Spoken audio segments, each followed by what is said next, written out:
Before we jump into the meat of this first lesson on rational functions, I want to do a quick little introduction.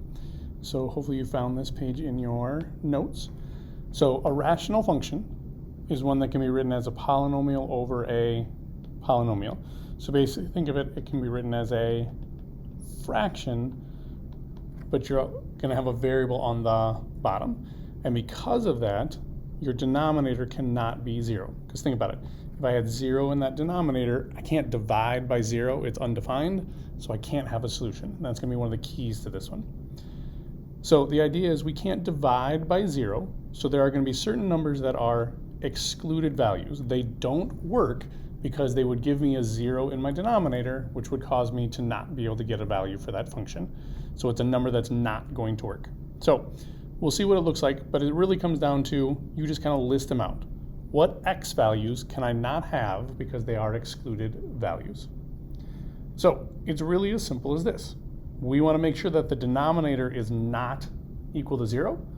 So what we do is we take the denominator, we set it equal to 0, and solve. Basically, what can I not put in for x because it would turn my denominator into a 0?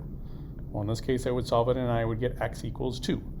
So x equals 2 is an excluded value. That's how we phrase it. Same on the next one. Take our denominator, 2x minus 4, set it equal to 0, because we want to know what would cause it to be 0, so we know to exclude that value. So I'd add my 4 to both sides.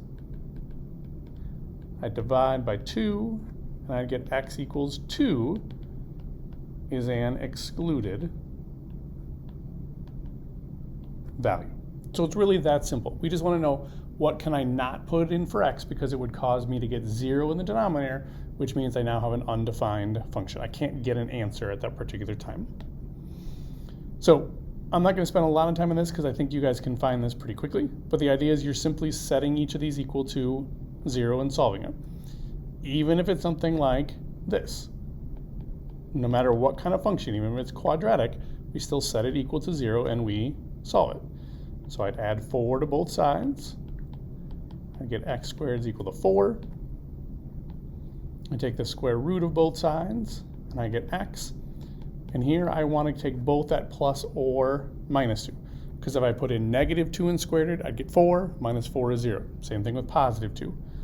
So x equals 2 and x equals negative 2 are excluded values. Okay? All right, so that's the first part, is just kind of figuring out, okay, what values can I not have? So now you're going to start to look at the graph. And then here's the kind of important part. The graphs look kind of weird. You're going to have one piece that's over here, and then you're going to have one piece that's over here. There's going to be a gap in the middle. Okay?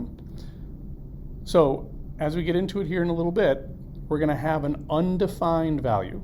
That means I can't if I put that number in for x, I won't get a solution. So I can't get a y value, which means I can't graph it. Okay? That's going to be something called our asymptote line. Okay? And you'll see the spelling of it there on your page. But we're going to have a vertical and a horizontal line that our graph gets really close to as it keeps going in each direction, but it's never actually going to cross that line because there isn't a value at that particular point. Okay? So those asymptote lines are what we're going to be looking at today. Okay? And you're going to be doing that a little bit with the next part of your lesson. So an asymptote is, sorry, let me phrase a little better, is a value that you can't get in your function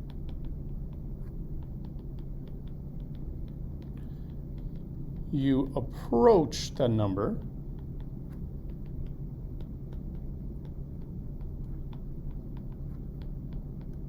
but never reach it. So as we look at our table of values in a while, you're going to get closer and closer and closer to that value, but it's never actually going to meet it. So I'll leave that part there so you guys can keep writing. I know I'm going quick, but you guys can pause it as a class when we need to. And then as you notice on that graph I drew up top, there are two asymptote lines. There's a vertical one, which is our x. Okay? Those are our excluded values. Okay? What we just got done with on the other page. What x values do I know I can't have? Then I'm going to have a horizontal one. Okay? That one's going to be even easier to find. It's y is equal to c. It's what value was added on. Okay? It could be +2, or it could be a -3, whatever it might be. Y can never equal that number, because in order for y to be equal to c, what would this have to be equal to? Well, this would have to be equal to 0. We just talked about there are going to be some, we can't get that to become 0 because I can't make my denominator in 0, it becomes undefined. So there's no way for y to ever equal c, because the other part of the equation would have to be 0, and we just showed, hey, I cannot turn this fraction into a 0, so I can't actually hit that number. Okay? And you'll see this when we get to the graphs here in a little bit. But the idea is that as you're looking at it, you're going to look at, okay, what x values can I not hit? What y values can I not hit? That's going to be your vertical and horizontal asymptote lines. And then you're going to use your table of values in order to plug in the rest of the numbers. Okay? But our goal is to have a graph that looks something like this. Sometimes it's down here, and then it might be up here. Or it could be in quadrant 4 and quadrant 2. But it's going to approach certain numbers, but never actually meet those. That's what those dashed lines are, those asymptote lines. Okay? Now, I know that was a very quick introduction, but now you kind of have the basics going for it. Now, as you get started on the rest of the lesson today, you'll kind of know where those pieces are coming from and how to put them to use as we're graphing some of these equations.